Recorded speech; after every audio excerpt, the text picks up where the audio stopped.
Ada unit Q9 atau Q9 yang nggak bisa nembak sampai bisa jadi nembak. Kira-kira gimana caranya?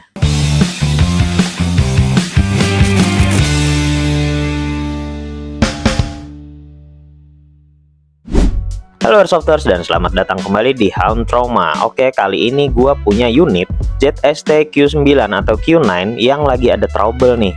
Jadi unit ini udah lumayan sepuh umurnya. Lagi ada trouble, nggak bisa nembak nih bre. Kira-kira kenapa? Kalau dikokang, pistonnya langsung maju ke depan tanpa terkait di sear setnya. Tuh kan, setelah dikokang, ditembak-tembakin kayak gini kagak bisa bre. Ya udah, tanpa lama-lama lagi, langsung aja kita bongkar dulu. Nah, ini dia penyakitnya bre, ada di sini nih, di bagian pistonnya. Tuh, lihat sendiri, pistonnya udah kagak sempurna lagi, alias udah boncel. Padahal pistonnya sendiri udah diperkuat dan juga bagian karetnya udah diganti dengan yang custom. Nah, jadi bagian yang bermasalah adalah di sini nih bre. Di bagian ujung pistonnya sini harusnya ada tonjolan berupa bilah plastik, tapi ini kagak ada karena udah patah bre. Ya udah, kita pinggirin dulu pistonnya. Kayaknya gua punya sesuatu yang mirip sama piston yang ini. Nah, kita coba bongkar dulu unit Q2 ini. Karena saya ingat gua bentuk pistonnya sama atau mirip. Coba kita bongkar dulu bagian slide-nya dan oke, slide-nya udah terlepas. Ini dia piston dari Q2 atau P226 Jeng Sangtai. Nah, ini dia bre, bentuk pistonnya mirip sama Q9 yang tadi. Tapi apakah bisa dipakai di dalam handgun Q9? Kita coba dulu. Kalau dari fittingnya sih pas ya, tapi gua nggak tahu nih kira-kira bisa dipakai buat nembak atau enggak. Langsung aja kita tes pasang dulu ke bagian unit Q9-nya. Semoga aja bisa. Kalau bisa lumayan, kagak beli piston lagi bre. Nah, udah terpasang. Oke, ternyata bisa bre. Nah, mantep nih, ternyata bisa ya bre, pakai pistonnya Q2 atau P226 dari Jeng Sangtai karena bentuk pistonnya yang mirip. Oke, sekarang saatnya kita akal-akalin bre. Oke, slide udah terlepas, saatnya kita ambil piston yang tadi punya Q2 atau P226. Nah, jadi kita akan bikinkan berupa tonjolan ini di piston yang ini tadi yang patah. Gimana caranya nih? Bentar, gue punya solusinya bre. Kagak mesti ganti piston atau beli piston baru lagi. Gue pinggirin dulu unit Q9-nya dan sekarang saatnya kita main sulap bre. Jadi gue udah siapin alat-alat sulapnya bre. Pertama, kita akan perlu satu buah kertas dulu. Fungsinya apa? Biar lapak gue buat review-review barang ini kagak kotor. Nah, setelah itu ini ada plastisin yang warna orange ini, kita bentuk dulu sampai ya seenaknya lah gimana bentuknya. Kalau gue sih kayak gini udah cukup enak nih kayaknya nih. Dah, plastisin berbentuk bulat gepeng kayak gini kita taruh dulu, lalu kita tempelkan piston Q2 yang masih normal tadi. Gunanya adalah untuk membentuk sebuah cetakan berupa tonjolan plastik tadi di belakangnya. Nah, kayak gini nih tampilannya bre, sambil kita rapi-rapiin, sambil kita bener-benerin posisinya. Dan kalau dirasa udah cukup rapi, si piston Q2 nya tadi boleh kita cabut. Nah, ini dia tampilan dari cetakannya bre yang udah jadi. Tinggal kita pasin aja ke bagian piston yang patah tadi. Kayak gini nih. Tuh.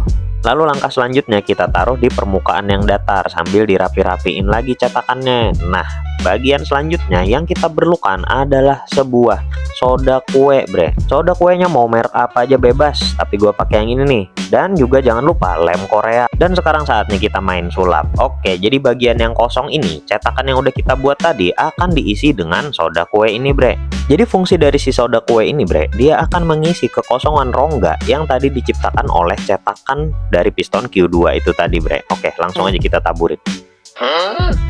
Walah, kok kagak keluar-keluar. Ternyata posisi bukanya kebalik. Nah, ini baru benar. Oke, langsung kita tabur-taburin aja di sini.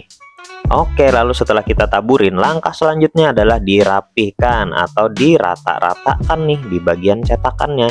Jangan sampai ada terlalu banyak bagian berlebih yang tidak termasuk bagian dari cetakan itu tadi bre. Kita agak cepetin prosesnya sedikit karena proses untuk merapihkan bagian cetakan ini cukup lama bre. Jadi takutnya kalian akan bosan gitu ngelihatnya kan. Nah, saat udah rapi kayak gini, langkah selanjutnya adalah kita tetesin pakai lem Korea yang tadi udah disiapin. Tetesin perlahan, sedikit demi sedikit aja bre, di bagian cetakan yang udah dibuat tadi. Jangan lupa buat sambil dipastikan agar lemnya mengenai semua bagian dari soda kue yang tadi udah ditabur-taburin di cetakannya, bre. Oke, selanjutnya tinggal kita tunggu aja sampai dia kering. Nah, sekarang udah kering, bre. Saatnya moment of truth. Kita bongkar cetakannya pelan-pelan aja. Nah, ini dia bagian sambungan yang udah berhasil gua bikin melalui media cetakan plastisin itu tadi. Dan untuk langkah selanjutnya adalah tinggal membersihkan bagian-bagian dari plastisin yang masih menempel di cetakan ini. Oke, kita pelan-pelan akan bersihin, bre, sesuai dengan apa yang seharusnya terjadi gitu. Waduh, apaan sih gua ngomongnya? Ya udah, ini masih ada sisa soda kuenya di plastisin tadi yang kagak kelem, bre. Ini salah nih, harusnya semua bagiannya terlem dan nempel di sini. Ya udah, gua akan cuci dulu sebentar. Ini dia hasilnya setelah dicuci bersih menggunakan sabun. Wah, jadi cakep nih cetakannya tadi. Tapi kayaknya masih kurang sempurna deh, bre. Tapi nggak apa-apa deh, akan kita coba dulu, kita tes pasangin. Cuman sebelumnya gua mau perkuat dulu beberapa bagiannya agar nggak gampang patah nantinya. Nah, gua tetes-tetesin lem dulu di bagian sambungannya ini, bre.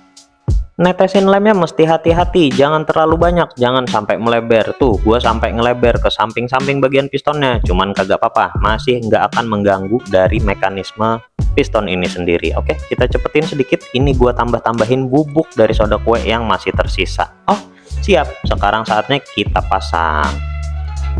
Nah, pistonnya udah terpasang nih, bre. Saatnya kita tes pasang lagi ke bagian bodi bawahnya.